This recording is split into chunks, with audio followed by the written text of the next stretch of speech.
जिनके सान्निध्य में और जिनके निर्देशन में यह पूरा आयोजन संपन्न हो रहा है, ऐसे हमारे परम आदरणीय मित्र श्री रामकिशोर उपाध्याय जी, प्रदेश अध्यक्ष डॉक्टर रमा द्विवेदी जी, सम्माननीय अतिथि डॉक्टर सुरभि दत्त जी, सम्माननीय अतिथि डॉक्टर राशि सिन्हा जी, सरस्वती वंदना जिन्होंने की वो बिटिया अद्रिका कुमार जी, राज्य शाखा महासचिव दीपा कृष्णदीप जी, संचालक डॉक्टर राजीव नयन जी, सुश्री तृप्ति मिश्रा जी, डॉक्टर आशा मिश्रा जी, और एक और नाम मुझे दिखाई दे रहा है आभार ज्ञापन में, आदरणीय प्रियंका पांडे जी, आदरणीय डॉक्टर चौधरी साहब और आदरणीय परम आदरणीय और एक नाम भूल गए, रत्नकला मिश्र जी। ऋषभदेव शर्मा।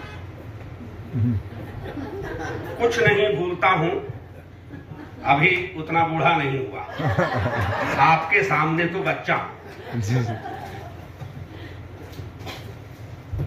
आदरणीय मंच और देवियों सज्जनों, सबसे पहले तीनों पुस्तकों के रचनाकारों को हार्दिक बधाई देता हूं।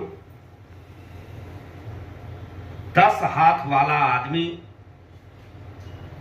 एक व्यंग्य संग्रह, जिसके लेखक रामकिशोर उपाध्याय जी हमारे बीच उपस्थित हैं। चाक सी नाचती जिंदगी, एक उपन्यास जिसके लेखक श्री राजेश कुमार सिंह श्रेयस जी हमारे बीच उपस्थित हैं, और एक कहानी संग्रह खंडित यक्षिणी, जिसकी लेखिका डॉक्टर रमा द्विवेदी तो हमारे बीच उपस्थित रहती ही हैं।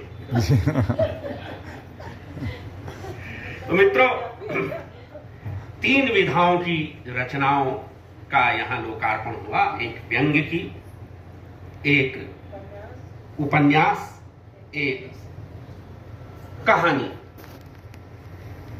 लेकिन जो इन तीनों पुस्तकों पर अब तक चर्चा हुई, उससे एक बात साफ होती है, विधा चाहे कोई भी हो, असल चीज है मानवीय संवेदनाएं। और इन तीनों रचनाकारों ने, जो बात मेरी समझ में आई, इन तीनों रचनाकारों ने मानवीय संवेदनाओं की गहरी परख और पकड़ का परिचय अपनी रचनाओं में दिया है, और साथ ही मानवीय संवेदनाओं के ह्रास या मानवीय संवेदनाओं और जीवन मूल्यों पर होने वाले प्रहार से ये विचलित दिखाई देते हैं, और इसीलिए एक खास तरह का आक्रोश, एक खास तरह की, जिसे कहें व्यंग्योक्ति, मुझे तीनों ही रचनाओं में दिखाई देती है। और है भी। अभी राशि जी ने वाल्मीकि की बात कही, तो असल में राग पर जब चोट पड़ती है, कोई प्रहार करता है, राग को जब खंडित किया जाता है, तो वेदना पैदा होती है। वह वेदना जो करुणा में शोकः श्लोकत्वमागतः, वह शोक जो श्लोक में परिणत हो जाता है, वही काव्य का या साहित्य का मूल है। ये तीनों रचनाकार मुझे इस धरातल पर एक साथ खड़े हुए दिखाई देते हैं। कि ये चिंतित हैं इस बात को लेकर कि समाज में, राजनीति में, धर्म में, प्रशासन में या व्यक्तिगत संबंधों में जो कुछ रागात्मकता होती है वह टूट रही है। ये रचनाकार उस राग तत्व को पकड़ने की कोशिश करते हैं और पाठक को सौंप देना चाहते हैं। तेरा तुझको अर्पण, अपने ढंग से। और यही मुझे अभी मैं बीच में आपको बताऊं कि आदरणीय अहिल्या जी ने अभी मुझसे पूछा, आप किस पुस्तक पर बोलने वाले हैं? मैंने कहा आज मैं किसी पुस्तक पर नहीं, वो काम आज आपके जिम्मे है। हाँ? अच्छा, मैं सोच के भी यही आया था, भैया मैं तो मुख्य अतिथि हूं, कुछ भी बोल दूंगा। मुख्य बात, अरे जो मुख्य लोग होते हैं ना, कुछ भी बोल के चले जाते हैं, यहीं से महंगा खड़ा होता है फिर। तो खैर, अब वैसे भी इस देश में मुखियाओं का हाल आप देख ही रहे हैं। अभी अगला जो सत्र होगा उसमें आपको उस तरह की रचनाएं सुनने को मिलेगी। लेकिन मुझे एक बात याद आ रही थी बैठे बैठे, जब मैं खड़ा हुआ वहां से, मैंने कहा यार, अभी राजीव ने या उससे पहले रमा जी ने भी कुछ भोजन वगैरह की चर्चा कर दी थी। हाँ, भोजन प्रतीक्षा में है और भोजन के और आपके बीच में 3 बंदर हैं, एक अध्यक्ष, एक विशिष्ट अतिथि, एक मुख्य अतिथि। मुझे नहीं पता वो क्या बंद रखते हैं, कान रखते हैं, आंख रखते हैं या मुंह बंद रखते हैं, लेकिन मुझे लगा शायद संचालक मुझे कह रहे हो कि तू मुंह बंद रखना।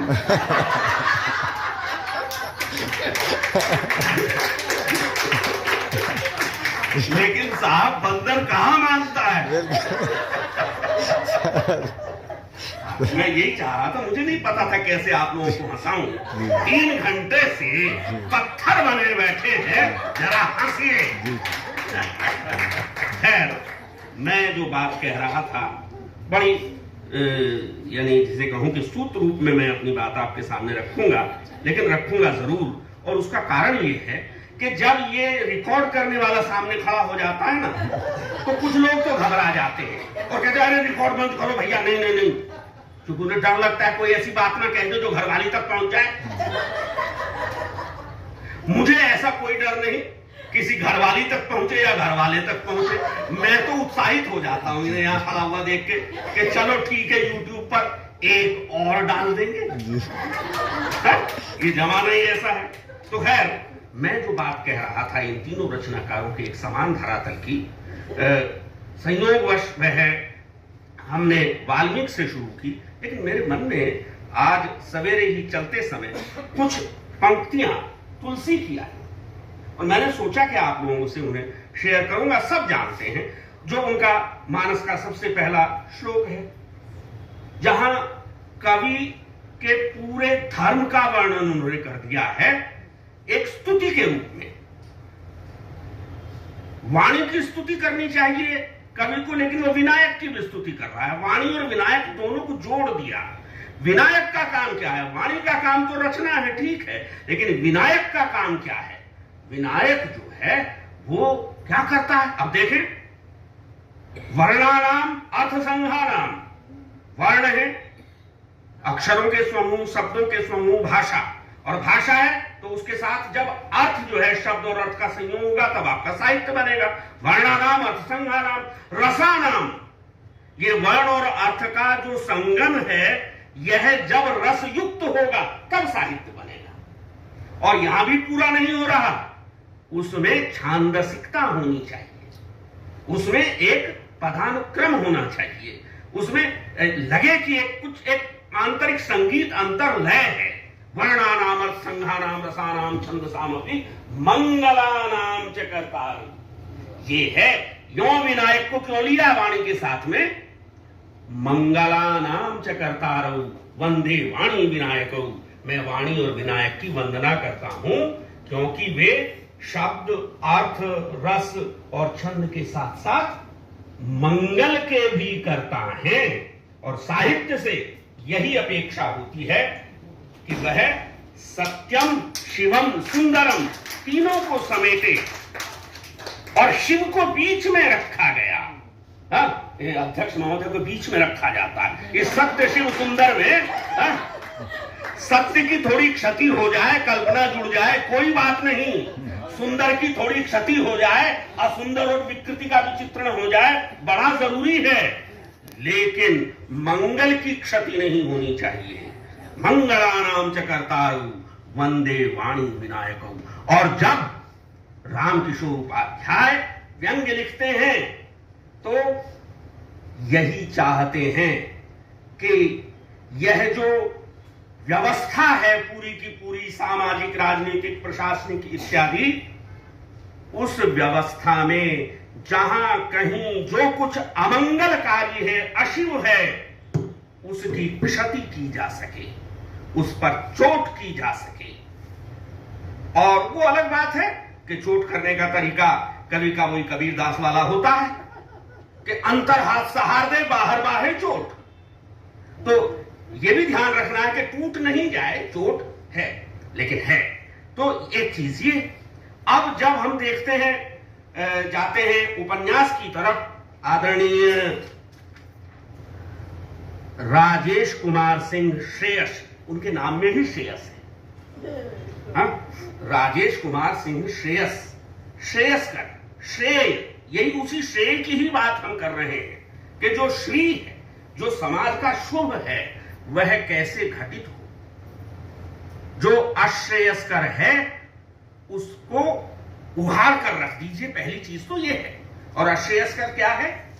चाहे बीमारियां मन की हो, चाहे बीमारियां तन की हो, चाहे बीमारियां समाज की हो, जहां कहीं भी दोष है उसे खोलकर सामने रखना। डॉक्टर श्रेयस अपने उपन्यास में मुझे यही करते दिखाई देते हैं कि वो इस समाज का डायलिसिस कर रहे हैं।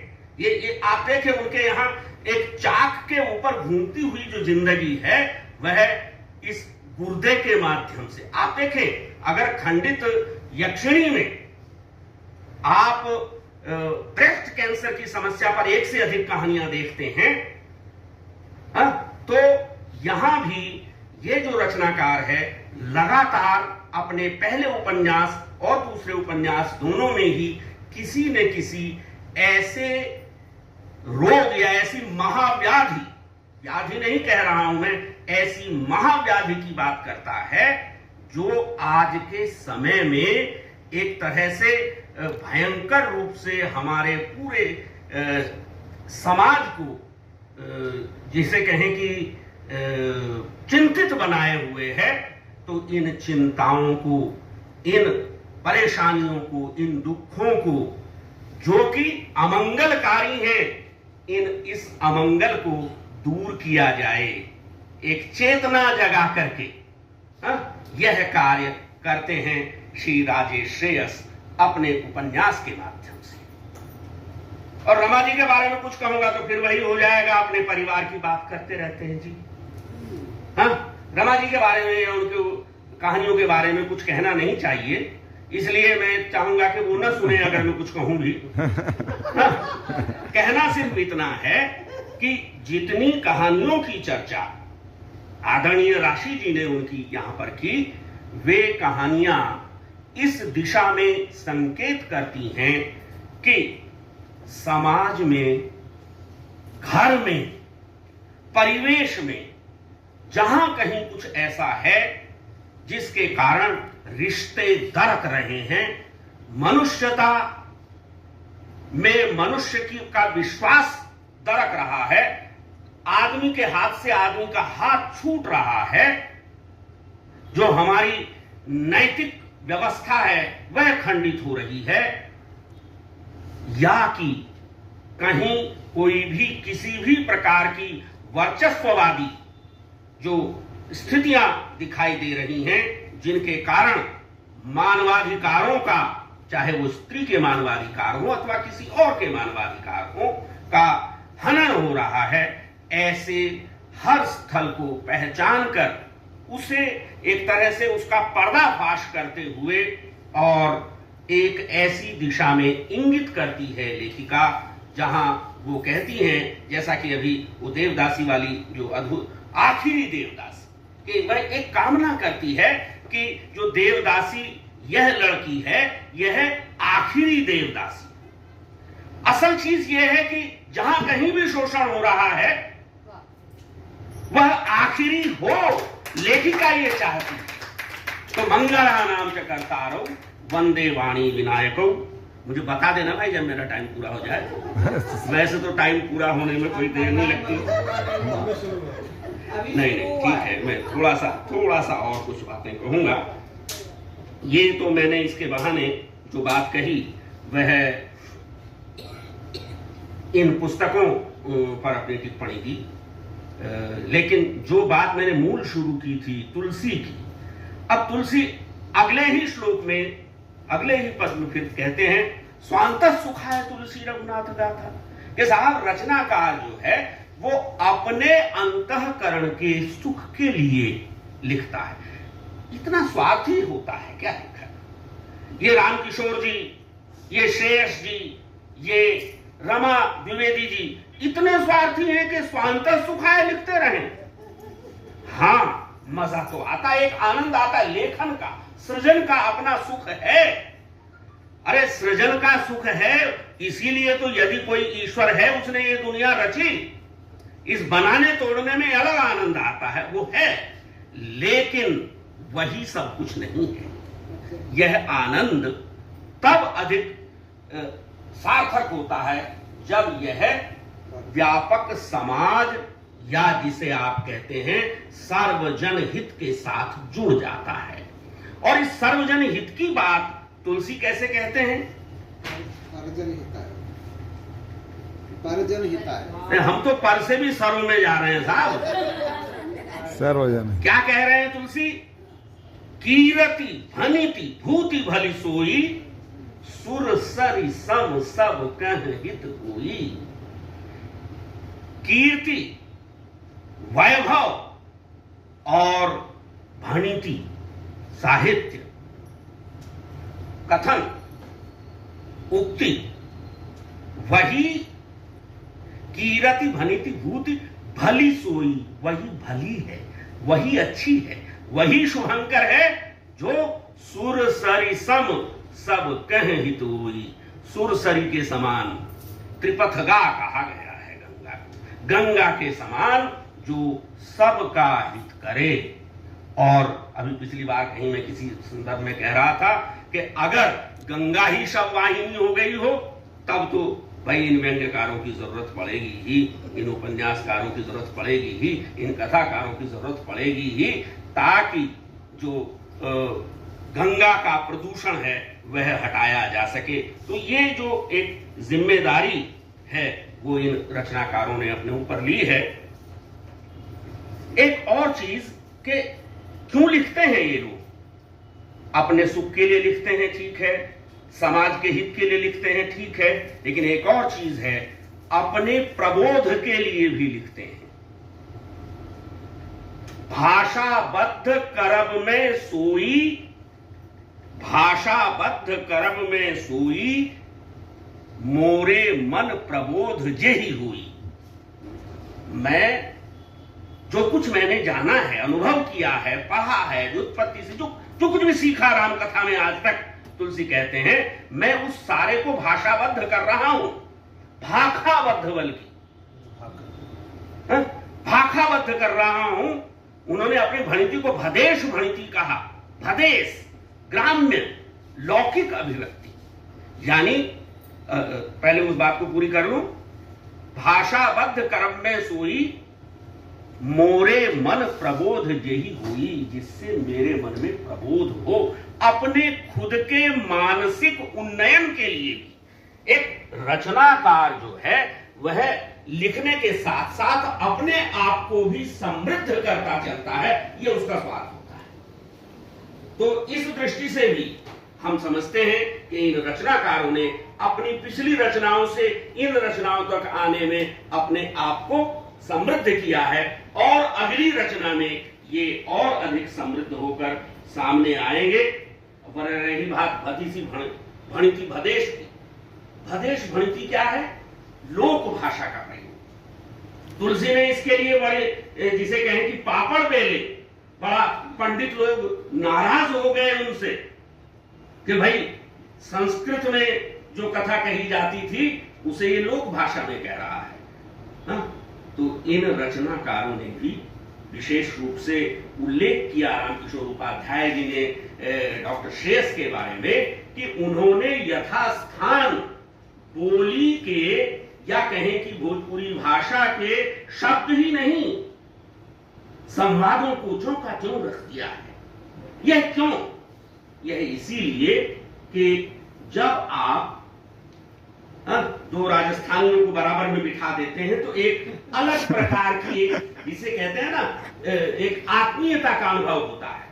तो जब आप लेखक जो है वो पाठक की भाषा में बात करता है तो पाठक उसके साथ एक भिन्न प्रकार की अंतरंगता का अनुभव करता है।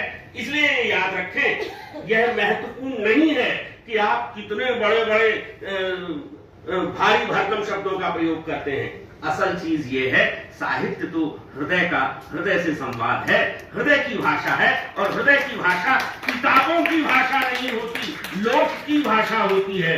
और इन तीनों रचनाकारों ने, मैं समझता हूं कि भाषा के उस मुहावरे का आदर्श रूप में प्रयोग किया है जो जन प्रचलित मुहावरा है, जो विद्वानों का घटाटोप जो होता है वह, और रचनाकारों का जो एक अलग रूप होता है वह हमें दिखाई देता है। आप देखिए, जब मैं उपाध्याय जी के साथ इतनी आजादी ले सकता हूं कि उपाध्याय जी जब अपना शास्त्रीय व्याख्यान देते हैं तो एक भिन्न प्रकार की बात रहती है, लेकिन जब वे उपन्यास के ऊपर बात खड़ी रखते हैं तो एक भिन्न प्रकार की शैली में बात करते हैं। तो यही अंतर है विद्वान में और रचनाकार में। और ये रचनाकार जो है, ये संयोग है कि तीनों ही अपने अपने विषय के क्षेत्र के विद्वान भी हैं। और विद्वानों के लिए बड़ा मुश्किल होता है विद्वत्ता की भाषा से निकलकर लोक की भाषा का प्रयोग करना, और वो इन्होंने कर करके दिखाया है। आदरणीय सुरभि जी ने, आदरणीय उपाध्याय जी ने, आदरणीय राशि जी ने बहुत सुंदर इन तीनों ही रचनाकारों की तीनों रचनाओं का यहाँ पर वर्णन किया। या एक कथन के साथ में समाप्त करता हूं, बाकी छोड़ देता हूं, और वह मेरा बहुत ही प्रिय कथन है मानस का एक, जो साहित्य के धर्म को और खास तौर से आलोचना के धर्म को और व्यंग्य के धर्म को रेखांकित करता है। जो शिशु तन व्रण होई गुसाई, जो शिशु तन व्रण होई गुसाई। यहां डॉक्टर लोग बैठे हैं। यदि शिशु के, बच्चे के शरीर में कोई व्रण हो जाए, कोई ऐसा घाव हो जाए जो उसके अस्थि मज्जा को खाए जा रहा हो, उसे बच्चे को फलने फूल लेने दे रहा हो, तो जो शिशु तन व्रण होई गुसाई, मातु, उसकी मां